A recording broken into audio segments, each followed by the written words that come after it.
global pandemic, not liking it. I'm betting you're not liking it either. But we need to talk about a couple things. First of all, gratitude to the really brave people out there that are checking our groceries and are, God forbid, on the medical front. And those of you whose hearts are totally breaking because you're in the process of losing someone, or you are suffering wondering if you're sick. This is a really fragile time for us, and we need each other. And my hope is that we come out of the other side of this, because eventually this will pass, more human, realizing how really exquisite we are when we're together, loving each other, being empathetic, being compassionate, not separate. The globe over, we really do need each other, and there are lessons we can be learning here. The other thing I want to talk about is the post-pandemic stories we're going to have, because it can be fun. Those of us who are fortunate enough to live through it, and we don't know if we will or won't, we'll have stories on the other end. So my challenge is, how did you spend your stay at home or die time? I'm going to be storytelling, and I'm going to storytell for you if you're interested. So yesterday, I moved my kitchen table, and I converted my kitchen into this state-of-the-art, I know you're really impressed, video studio. I'd be really, really delighted to give you a tour. This is the staging area. Now, hang on, I got to get organized here. I'm gonna have to figure out how to turn the camera around. This is the quality that we're going to be talking in. I'm actually not too apologetic about that, because part of the reason I'm doing this, oh gosh, is because it can't be perfect. I cannot figure out how to turn this around. I'm going to have to turn you off for a second. I'm humiliated, and that's okay. Here's the thing. I'm doing this in part because you can't get it right during a pandemic, and especially someone as tech challenged as me. So what we're going to do, because I have way too much pride to call my children right now and ask how I convert the camera direction on my iPad while I'm videoing. So I videoed the studio tour on my phone, and I'm going to show it to you on my iPad, which is not going to work well. It will be blurry, but you know, you're really not missing that much. Excuse me, I do not have the virus. I'm just upset because I'm so incompetent. You'll get used to that if you're still watching. So here we go. I'm going to show you the studio. I'm back. I want you to see where the camera crew works, which is right here. I spared no expense. My iPad will rest in comfort, as you can well see. And over here we have the staging area, which looks like there's potential for art, and I think there will be. Now here is the kitchen table I spoke of, and this is where the makeup artist works. She's been unemployed for 17 days, but she's back now. And the hairstylist, as you can already tell, got a little carried away, but hair grows back. So these are the tools that I share between the camera crew and the staging. And over here we have the script writer and the motto that we all follow, which is, hold on, I gotta overthink about it. Okay, that is where I'm working. My wardrobe crew, moi, obviously is late. I'm still in my bathrobe, and I have never introduced myself properly to you, which I kind of don't know that we're on a bathrobe level yet. So I'm going to meet with the wardrobe crew and get dressed, and then I'm going to come back and I will introduce myself, and I will share my post-traumatic growth story. I didn't even know post-traumatic growth was a thing, but it is. And you're living in a stressful time right now, and there are tools that will help you, and there kind of wired inside of you, and I want you to have access to that. So I'm going to share my little boggled, I know that surprises you because you've seen the quality that I offer. Anyhow, I'm going to share my journey with you, and I think I'll put on earrings. So there's that to look forward to if you're brave enough to come back. Thank you. I'm back. The surprising thing is that you're back, but thank you. I hope you like the earrings. I affectionately call these my Pringle chip earrings because they're shaped like a Pringle chip, but they're not edible, and they're blue, and they serve a very important purpose today. And that is, while I'm reading to you, there's going to be nothing to look at. And I'm hoping my earrings entertain you and distract you from turkey neck. So who the heck am I and why am I here? I could ask the same of you, but since I'm on camera, I will tell you. My name, not that it matters, is Marley, hard name, Thomas, easy name, Rowell, hard name. It's like Powell, only with an R, Rowell. And what am I going to read to you, and what are we going to talk about? There's really no gentle way to broach this, so let me just pose it this way. Have you ever wondered, what does a suicide widow look like? Oh, that would be me. But relax, I'm 10 years into suicide widowhood, which means I'm no longer a hot mess. But the lessons I learned during the hot mess part really might be helpful today when you're living through really great uncertainty. And after a suicide, there's great uncertainty. So what the title of my piece is Suicide Widow Etiquette. I know you're thinking, come on, woman, is that even a thing? Well, it needs to be. Rightly, we focus on preventing suicide, and we must. Navigating, especially right now, the darkness of depression is precarious at best and increasingly dangerous in this world as we reel with pandemic uncertainty. As hard as we work to prevent suicide, the unthinkable still happens, and it leaves shattered hearts needing to mourn. Suicide postvention nurtures the heartbroken and helps prevent suicide. Again, we all want that. Suicide widow etiquette is suicide postvention with, in my case, a real-life post-traumatic stress dividend. Suicide widows and all who are grieving a suicide need unconditional tenderness, not shame, not judgment, not isolation. I know because I am a suicide widow and I have lived post-traumatic stress. I've lived stigma, lived gag orders, and I still hear the echoes of hush and hide all things suicide. Thankfully, I now live in the world of post-traumatic growth. Those of you who can smell BS from miles away, you're right.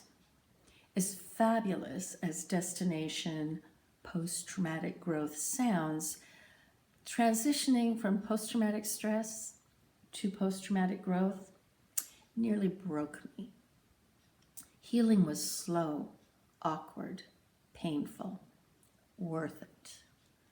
Embracing wholeness required listening to and eventually accepting soul-felt truth. The very truth the world wants to hush. Suicide widow etiquette disarms all things hush. Here's the thing. Lots of people fake grieve. And frankly, that seemed good enough to me. My soul thought otherwise. Before I ramble on and on about innate soul wisdom, you should know that I was on the fence with this whole soul bonding thing. I had commitment issues. While indeed charming, My soul is a huge fan of things I habitually avoid, like pain. I don't like pain. I've never liked pain. When she insisted I sit with suicide widow pain, I was understandably defiant. Seriously? Sit? Sit with that pain? No, no way. From hangnails on up, I typically soldiered through pain, faking fineness if I needed to. In fact, faking fineness was kind of my thing, my personal theatrical gift, basically a habit turned an errant. Ask anyone pre-suicide, I looked emotionally, physically, spiritually, pain-free, fine. Terminally fine. Post-suicide, I was too broken to fake fineness. Could not do it.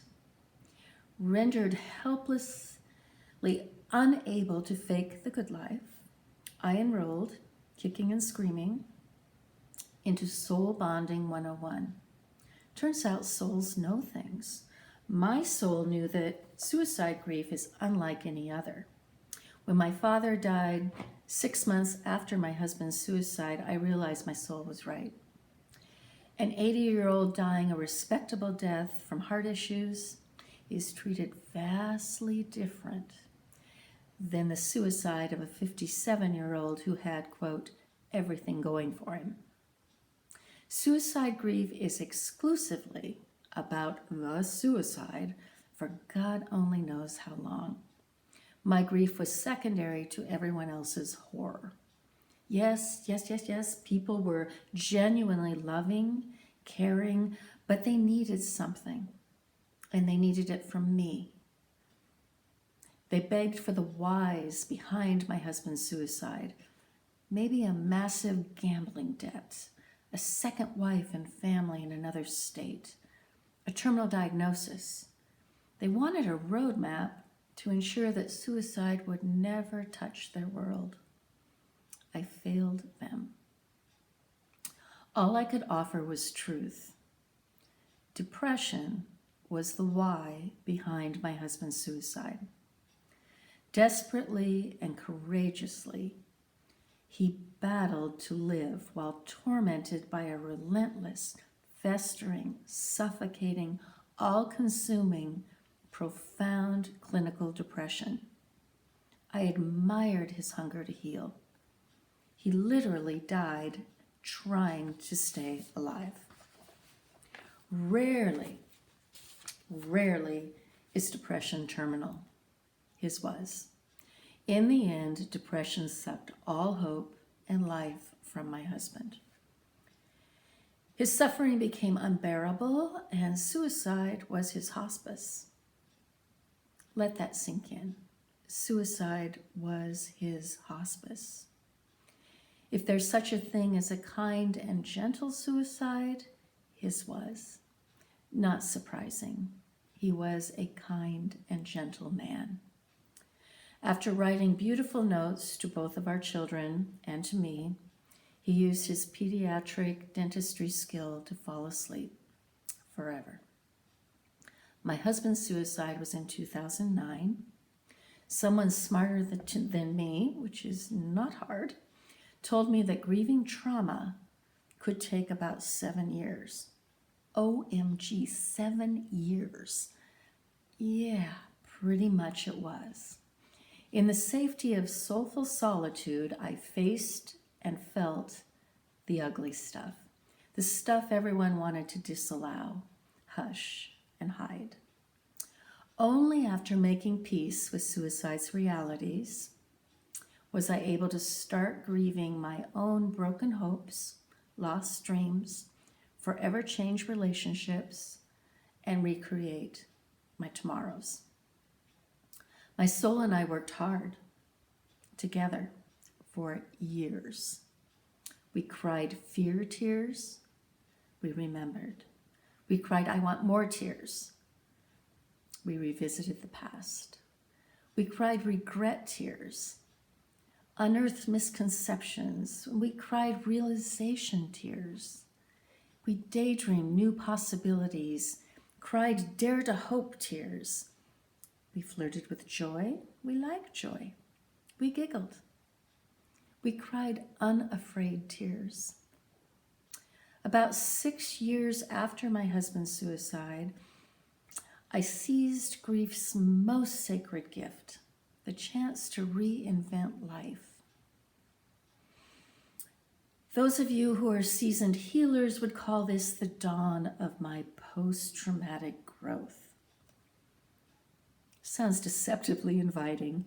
My brand of post-traumatic growth can be best defined as the rebirth of authenticity, not a one and done thing. I wish. Nurturing genuine authenticity was completely foreign and still remains a challenge. I had lived 5.5 decades, accommodating everyone's needs minus my own. Post-traumatic growth required me to be me. Authenticity grew and creativity unleashed. Art exploded through me, not from me. When the creative storm calmed, Suicide Widow Etiquette was born. 6 vignettes, each with narrative, basically a post-suicide protocol. Artfully, my soul penned Dear They letters to those who wanted my hush and hide collaboration. Tenderly, my soul explained why my cooperation was off the table. Each vignette reveals internal soul whispers. They are the very truths that revived me. Both narratives coexist on 3D mixed media elements. Things that only Suicide Widow me dare use. Unraveled fibers from my husband's sweaters. Untamed paint. Tired, torn, dated sewing patterns. The first 4 vignettes are displayed on my husband's clothing, and the final 2 on mine. Why? Because eventually, thankfully, healing became less about his suicide and more about my tomorrows. I never intended to create this art. I certainly never intended to share it. But the world needs post-traumatic growth stories. So I share. And I can't give you the full all 6 vignettes. I'm going to put them back here, not do them justice, but we're going to go through them one by one. The best part will be, I will share the behind the scenes, what the art is explanatory, but you need to know the kicking and screaming battles I had with my soul behind the scenes. You've already seen how klutzy I can be, but still. So the first art is the hardest to look at, and I apologize for that. And okay, so that was not graceful. So, and I also had a little meeting with my makeup artist and my hairstylist, and we apologize. We needed some little improvements. It's not much we can do here. We have no outside help. So first painting, this is hard to look at, but even though my husband's suicide was really not ugly like this, all suicide feels ugly like this. And yeah, so messy is how suicide is and always will be. And so I'm going to read you the prose on the painting, and then I will explain what I was really feeling during this time. So, oh my God, suicide, not suicide. No, anything but not suicide. External hysteria quickly turned into exquisite compassion. Then heroic fixatisms. Then whitewashing all things suicide. Then the deafening hush-up. The unspoken shame, isolation, And then finally, I heard my soul whisper, be with me, be safe with me. Together, we will heal your shattered heart. So here's the back scene story.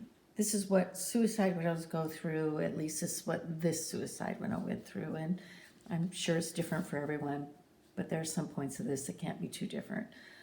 The moment the outside world heard about my husband's suicide, they offered what I call exquisite compassion. I love, love, love, love, love exquisite compassion.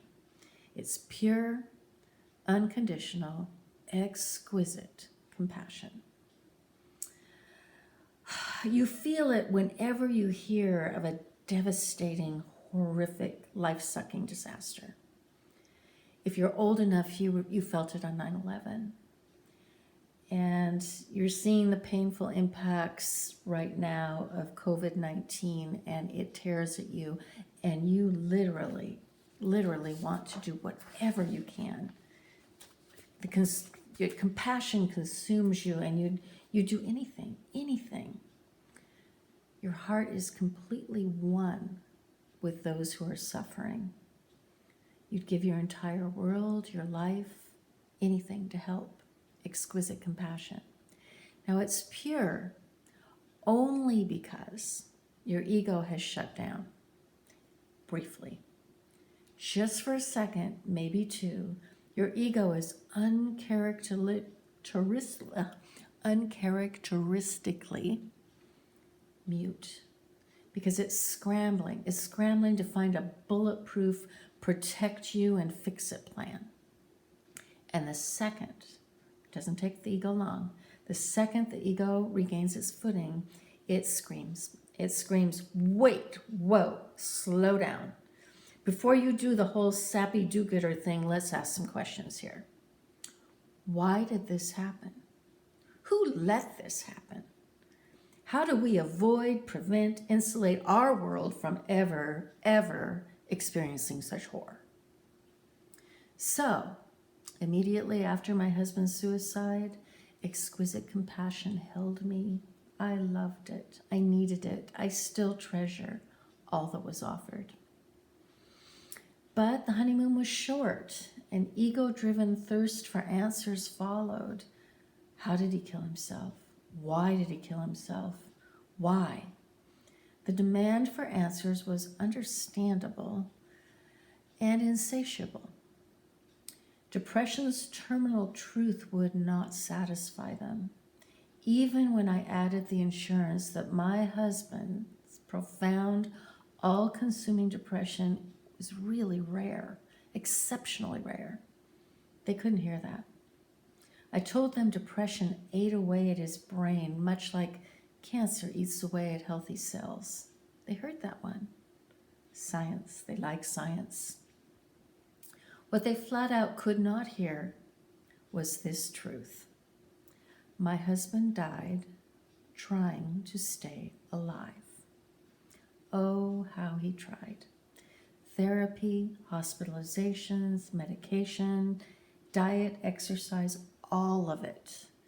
He was not weak. He was not selfish. He worked harder to heal than I've worked on anything in my life, ever.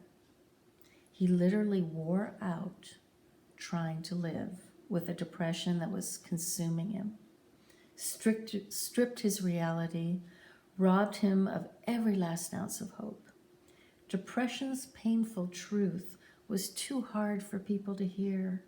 People wanted the gambling debt, or the double life, or an affair, or a second wife and 3 kids, 2 dogs, and a mortgage that would kill anybody. My ego insisted I find a way to satisfy them. My soul, while remarkably peaceful, she went to war on the whole people-pleasing thing. All out war. Eventually, she forced my ego into white flag submission. With my ego semi-silenced, I heard my soul's invitation. Come. Together we will heal your shattered heart. My soul knew my healing depended on granting myself exquisite compassion. I had much to learn. I'm going to leave you. We're going to switch art because the second vignette is called The Death of Faking It. So stick around, right? Thanks. I'm back. This isn't really one of the videos. This is an addendum and a confession, and it's important. Video number 5, which I'm about to release, is about the death of faking it. And while I was videoing that, I faked it. And I think I need to come clean about that. It's a no big deal thing, except in the context of mental health, it's kind of huge. So here's what happened, and you'll think, well, why is she even, but it is, I'll explain. I'm videoing in my kitchen, and I'm blessed to have a refrigerator, and I'm even more blessed to have an automatic ice maker in the freezer. And while I'm reading about not faking it, the ice cubes fall, and it makes a loud sound. Now here's what matters. The internal dialogue in my head off camera, you can't see, my ego starts yelling at me. What just happened? We knew we were supposed to turn the ice maker off. I can't believe you didn't turn the ice maker off.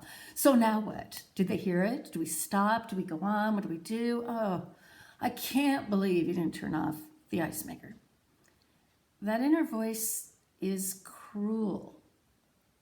And so what you see on the video is I hedge for a minute, trying to fake my way through it, and I go on, and then I acknowledge, I say something stupid like, you might have heard the ice fall, which if you've forgotten I'm in a kitchen, it's not going to make any sense at all. So, and I stumble through at the end. And that could all just be sort of maybe comical, but the truth is the inner dialogue we have, the difference between what our head does when it is appearance driven, when it's seeking perfection, is very different than what happens in here. The soul, the God in you, your Zen, whatever you want to call it, that is always very kind. And that never cares about ice cubes falling or the earrings that my ego wanted me to put on before I filmed this. It cares about being real, which is what I was teaching about, is inching closer to being real. So I just felt like I needed to out that, and now you won't hear a word in video 5 because you'll be waiting for, wait, is that the ice? No, is that the ice? And so you might have to watch it twice. But bigger, more important message is really watch your inner dialogue and be so gracious with yourself, because right now, all of us are on edge. Anxiety level is high. If you're prone, to depression, this is a really tough time. And that inner demon needs to pipe it down, and that can only happen when you're really aware that it's happening. So that's why I'm admitting that happened to me during video 5. God bless you, and I will see you in video 5. Okay, we're back. And these are my friends. This is vignette number 2, The Death of Faking It, which was a process. These are what you will see for the Dear They letters from my soul. This is what I experienced internally, the soul whispers that nurtured me back to wholeness. And this is how vignette number 2 plays out. The moment they heard, they promised, "You'll be fine." Dear they, you're right. She will be fine, eventually. She was faking fineness to calm everyone's horror.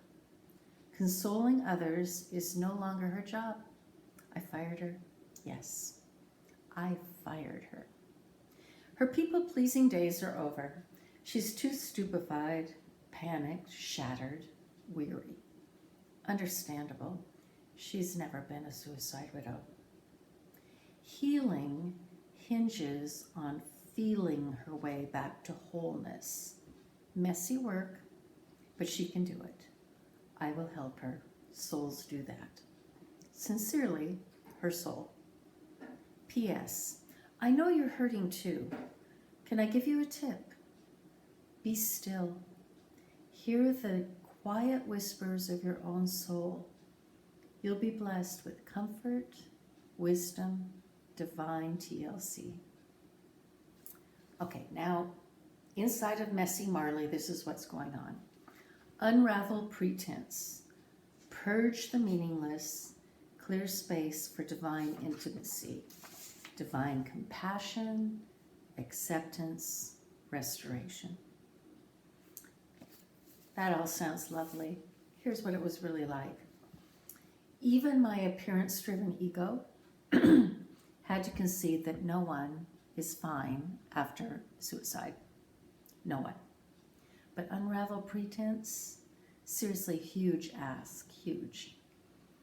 Miraculously, even in my brokenness, I somehow knew survival depended on leaning into truth.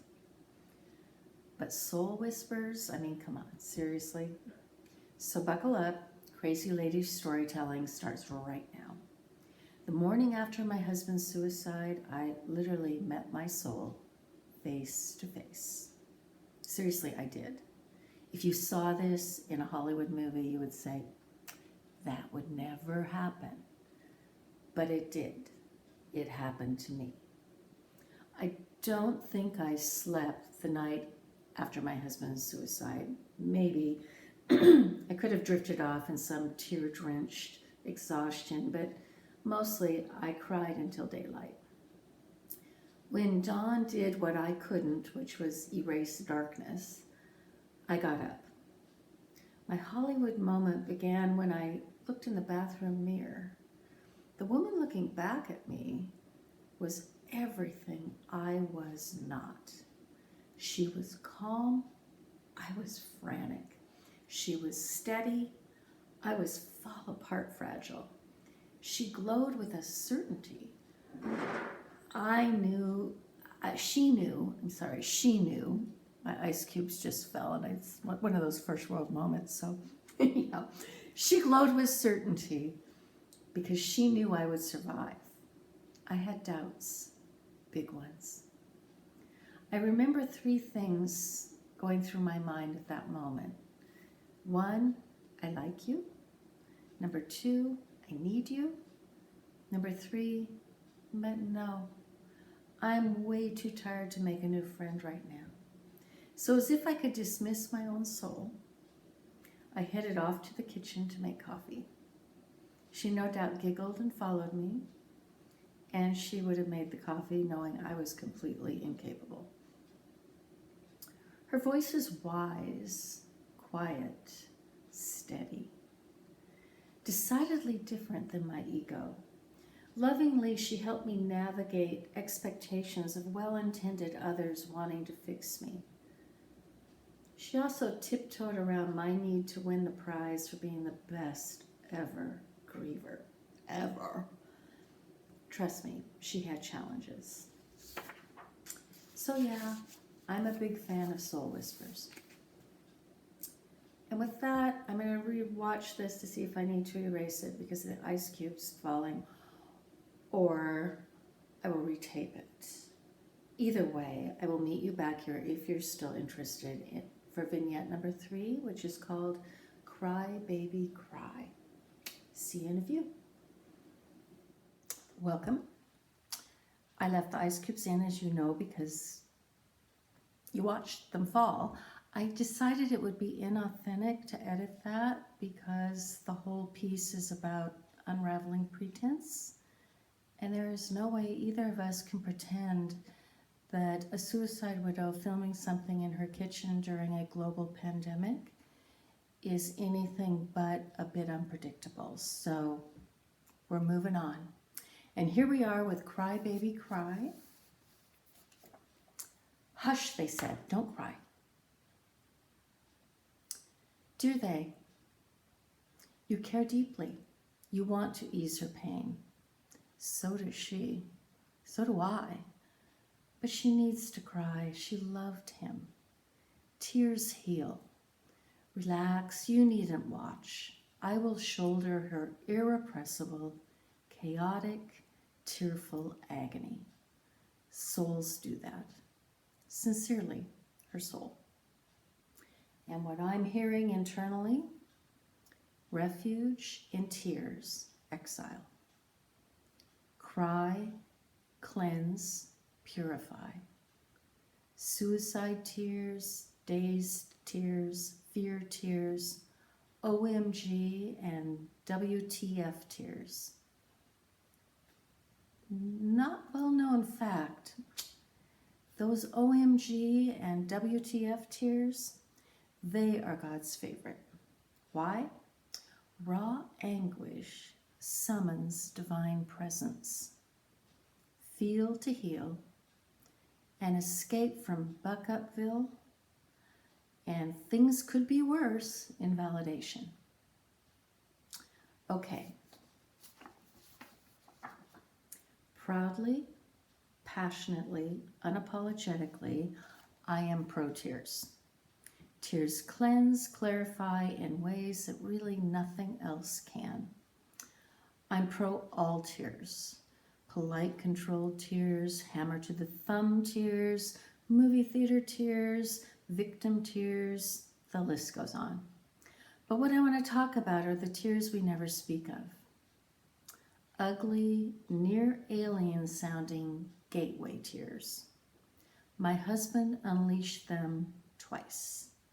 Sobbing in my arms, the tearful, non-human, guttural sound of desperation scared me to my core. I'll never unhear his despair. When I reached that same desperate threshold, I was terrified and then eventually relieved. The gate swung open. The totality of pain broke loose. Retching pain, gut healing pain. Remember the crazy lady's story? Remember my soul's reflection in the mirror the day after the suicide? This was the torment she knew I would survive. Thank God she was right. It was hell. Emotional hell so unbearable. I begged for relief. And then something inside snapped. The begging changed. I was willing to take on this hellish torment if, only if, the love that I call God never let my children feel what I was feeling. Never. Never, never, never, ever. Bring it, God. I'll take it. But spare my kids this depth of despair. Spare them. And then oddly, my begging grew, becoming inclusive, vastly inclusive. Eventually, my call for protection reached all the way back to the dark-spirited individuals who triggered my free fall into ugly, near alien-sounding liquid anguish.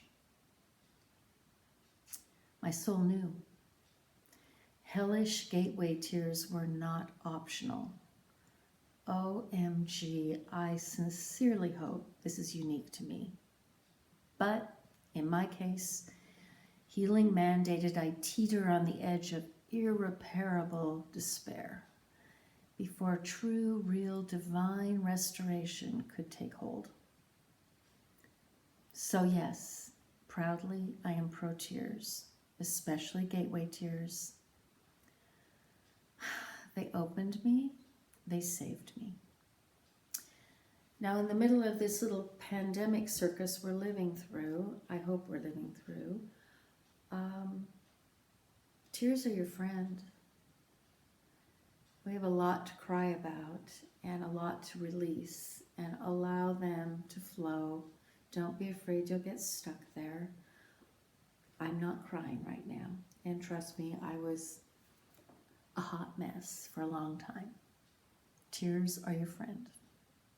Now, We're going to move on to vignette number 4, which is called Truth, Own It. But I have to change my friends here, so I will be back in a few. I'm back with new friends. We'll just jump right in. Stop saying suicide widow. That's not who you are, they said. Dear they, funny thing about reality, it's real. Suicide widows are suicide widows, and more, of course. This particular suicide widow opted out of the denial game. By owning her fears, hopes, even an occasional joy, she unlocked the porthole to a doable, sustainable, sanctified recovery. Makes a soul proud, sincerely, her soul. Soul whispers to me, permission, own it. Denial stifles, truth frees. Look at you, healing, hopeful, tender, willing, brave enough to tell God's secrets, things suicide widows feel in their bones. Truth, own it. Okay, so behind the scenes, here's the truth about this, because this is a pivotal time. Verbal felony, guilty. The first time I called myself a suicide widow, the reaction was instantaneous, primal, visceral, and absolutely loving. Don't call yourself that. Oh my God, that is not who you are. Actually, I am that. Pivotal realization. Authenticity was either going to take root or I was going to hurl myself back to letting other people define who I was, who I should be, who I must remain. Dutiful conformity. I had been gold medal good at dutiful. Gold medal good. Until now. Not this time, and not the many times to follow. Verbal felon me listened to all the reasons I was anything but a suicide widow. Listening as if a spectator, I heard people voice their own subconscious fears. The horror of, what if that happened to me? Part of me loves knowing that people really didn't want me and still don't want me to be a suicide widow. Even if it's less about me and more about their own suicide fears, their hush comes from a place of loving and caring. I know that. And for the record, I don't want to be a suicide widow either, but I am. And post-traumatic growth hinged on my willingness to own reality, despite the pressure to be who I could never, ever re-be. I'll be back. I'm back. Reprioritize. This is a big one. Stay busy, they said. Busy, busy, busy. Dear they, you're ready to put her to work. You've noticed she's stronger. She's smiling more. She's more like her old self. Except she's really not. She's better. Resisting the rush to suppress feelings via distracted busyness, she discovered the most consequential work of her life. Awakening, revitalizing, reprioritizing, sacred busyness. Makes a soul proud, sincerely, her soul. Okay, what I'm hearing from my soul whispers is this: clarity in chaos. Pause, remember. The day of the suicide, God granted clarity. Instantly, you knew what to hold dear and what to release. Cling to that clarity. rebuild life thoughtfully. Clarity bonus, they and their suicide phobias limit you no more. Whew. Finally, you've arrived where grief begins for non-suicide widows. Give or take, all grief is one of a kind. Okay, truth serum here, a little confession. This was the struggle. This was a struggle that would either solidify post-traumatic growth or keep me silently trapped in trauma, shame, and sorrow.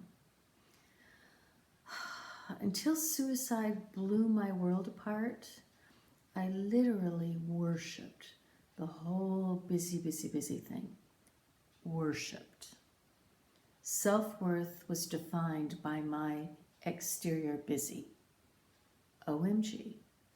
Post-traumatic growth transforms priorities totally. External CMB scene stuff lost its allure.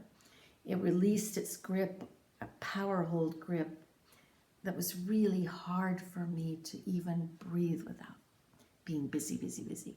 That suddenly lifted. Abruptly, this soul-driven busyness rose to the top of the to-do list. Life became magical, honest, tender. If this sounds tranquil, easy breezy, no. Living via my internal compass was the toughest, trickiest transformation of my life. The struggle to stand in authenticity still resurfaces. It always will. When I dare to own my authenticity, I dance with internal magic instead of external expectations. Speaking now with my healed voice, people occasionally romanticize about how spiritual, how insightful, how champagne and roses my grieving process must have been. OMG, that fairy tale was sucked dry by this thing we are calling a full-on global pandemic. People begging to return to the whole external busy, busy, busy. In the thick of self-sequestering, resentment grows. It explodes. Frantically, people are searching for ways to escape. And what they're really trying to escape is the same thing I was trying to escape. Level upon level upon level of uncertainty.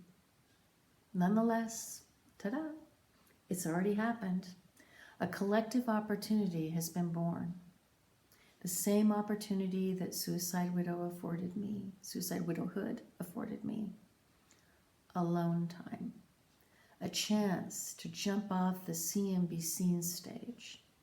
A chance to face fearful uncertainty head on. A chance to be quiet with soul whispers. Pandemic notwithstanding, alone time changed me. Spiritual, insightful, yes, absolutely.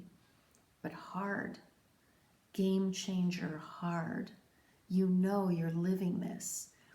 But today, for me, returning to be sitting in a board meeting looking important, listening to important people be important, while I'm like stressing about a writing deadline, no, I can't do it. I'm creating my art. I'm writing. My soul will tell you how huge this is. I've stalled. I've been afraid to share my newfound authenticity, but here I am, today. Yay.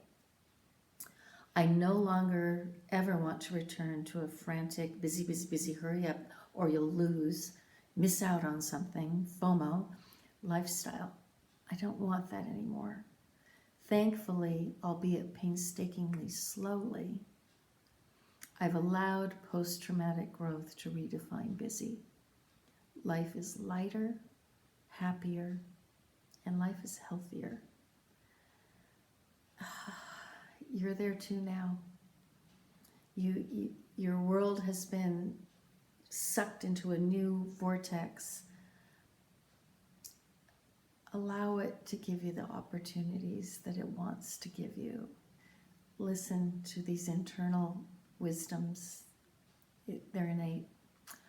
I will come back because we have more to talk about and I need to redress our stage. I'm really glad we're having this time. Okay, I'm back. This is the 6th and final vignette, and we call this one New Dreams, New Me. This Dear They letter is actually from me to them, and it reads this way. Dear They, thank you for loving me despite my suicide widowness. I know my sorrow increased yours. When my soul put a stop order to my usual people-pleasing and busy thing, you were confused, worried, flat out frustrated. I needed separation.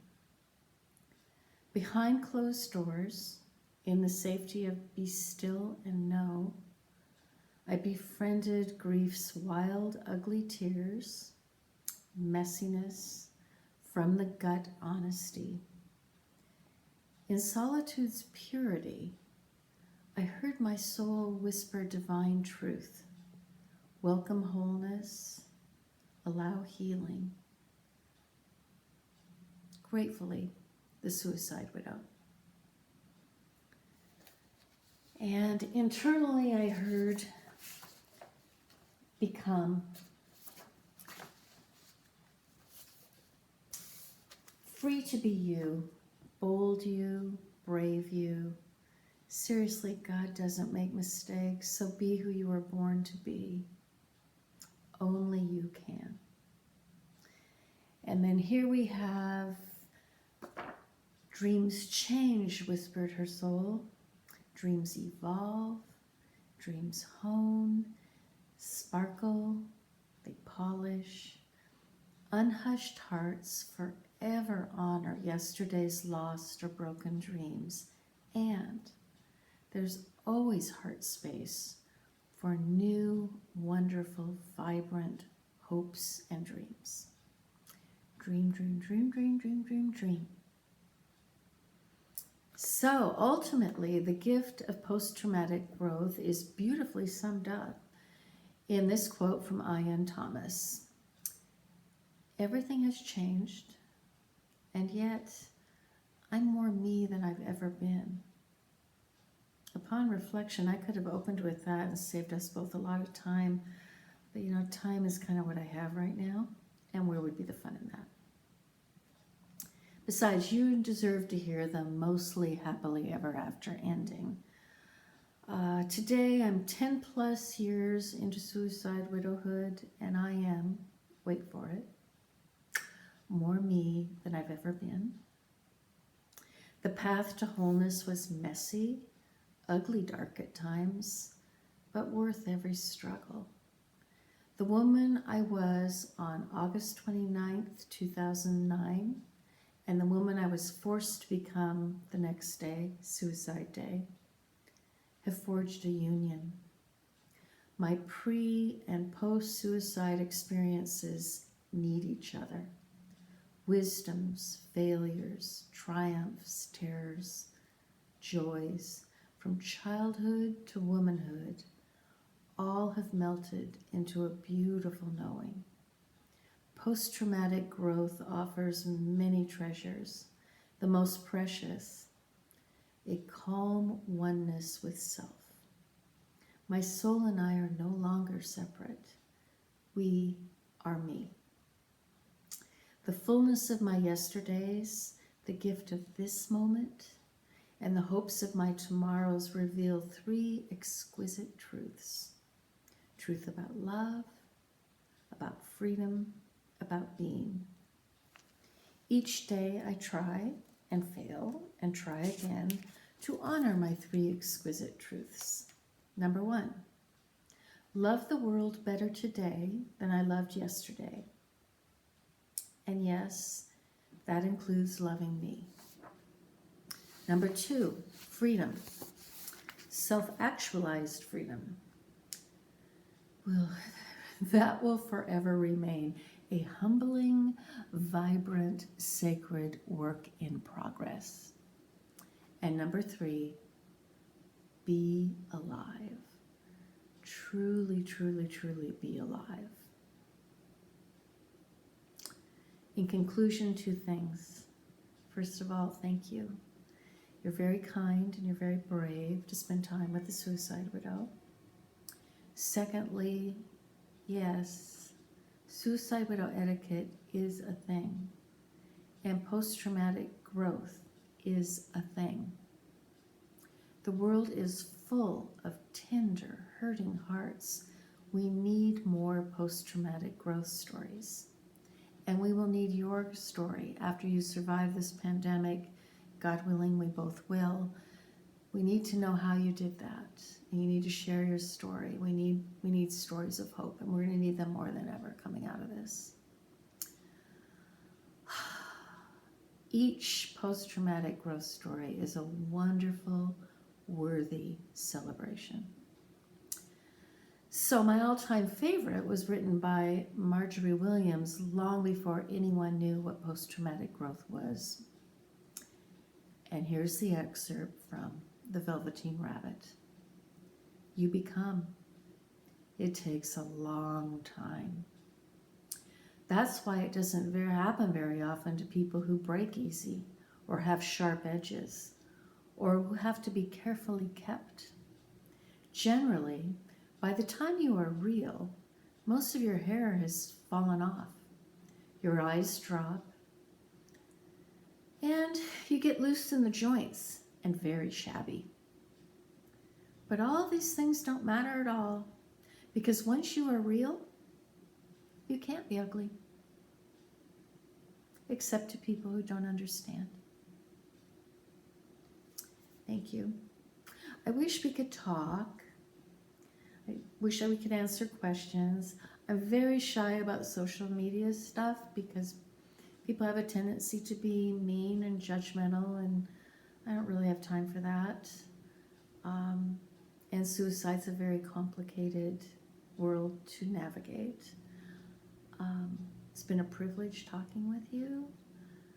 I want to encourage you as we continue through uncertainty of a pandemic. Stay well, stay kind. And again, I thank those of you that are out there helping the rest of us. Well, we have the luxury of being home, which I know doesn't always feel like a luxury.